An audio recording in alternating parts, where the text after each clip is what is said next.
Action alone, without understanding the game, destroys worlds. We are back with another reflection on the daily Vedantic.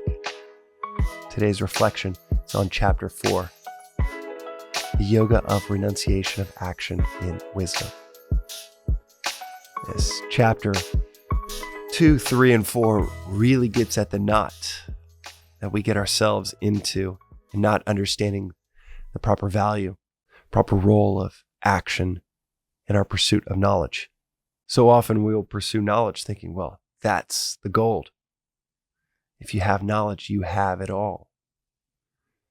And yet there's been neuroscientific studies that show the neural pathways created by reading are nothing compared to those created by experience. You can't just read about surfing and, 1, know how to surf. 2, feel the joy of surfing. 3, be able to teach it. Reading it is nothing compared to experiencing it. Similarly, knowledge without action. To illuminate the value of that knowledge, to consecrate that wisdom within us. It's just book knowledge. It's scholarship. And this philosophy is quite explicitly dire on any of us that pursue scholarship instead of true wisdom. And chapter 4, the first half of the chapter, really just hammers this point home that action, action, action is the route to true wisdom. But it starts to weave in the power of knowledge in addition to action. So you're wanting to surf, you get a surf instructor. You have a guide, you have someone that is knowledgeable, and you are experiencing it. That's the perfect combo. Even LeBron James leans on different coaches. A health coach, a shooting coach, a game coach to give him objectivity to continue to develop his game. We all need that.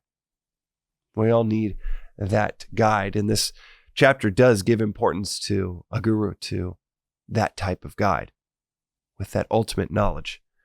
The term guru has been so diluted and watered down here in the West.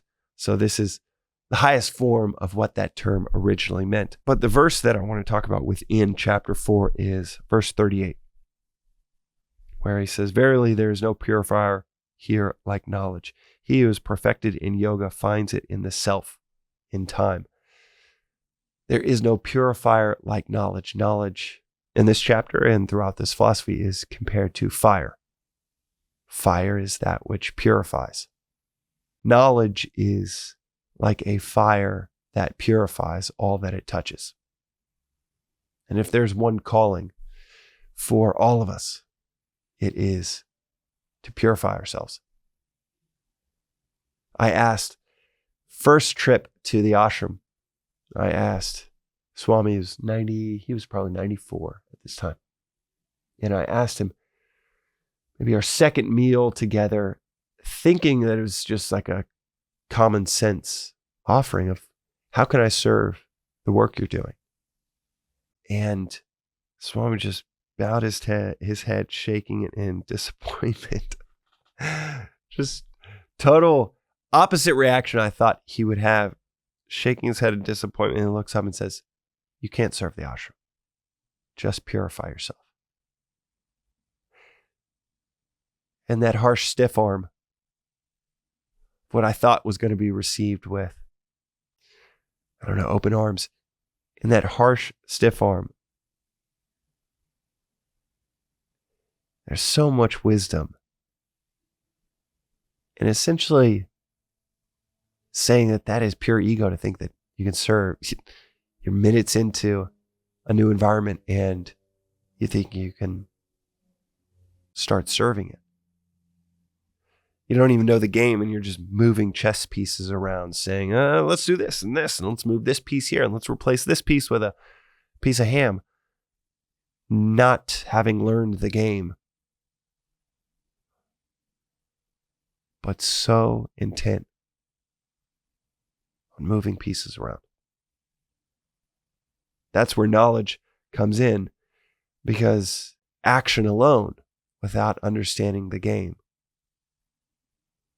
destroys worlds. But action that comes from the purified fires of knowledge that creates, that mends, that fortifies worlds,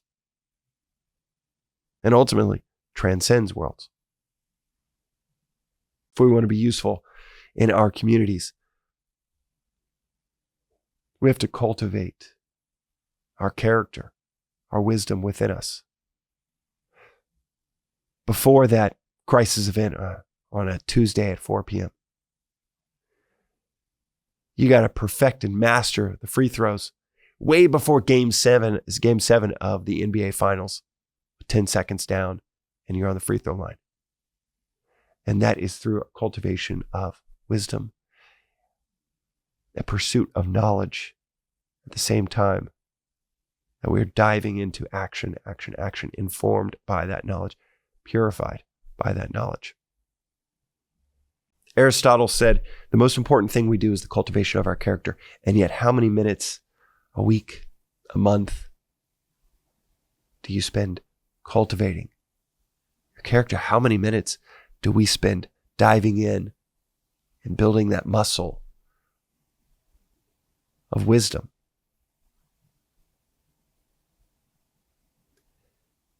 Even 15 minutes a month,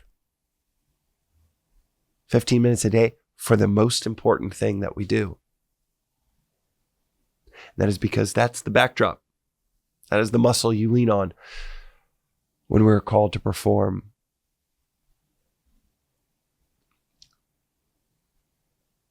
And that is the most important thing we do. It's the backdrop. It's the muscle we lean on when we're called to perform action. When we actually need to move the pieces in the right way to make an impact in our communities, to our lives, to win the game that we say we want to win. Attaining happiness, peace, bliss.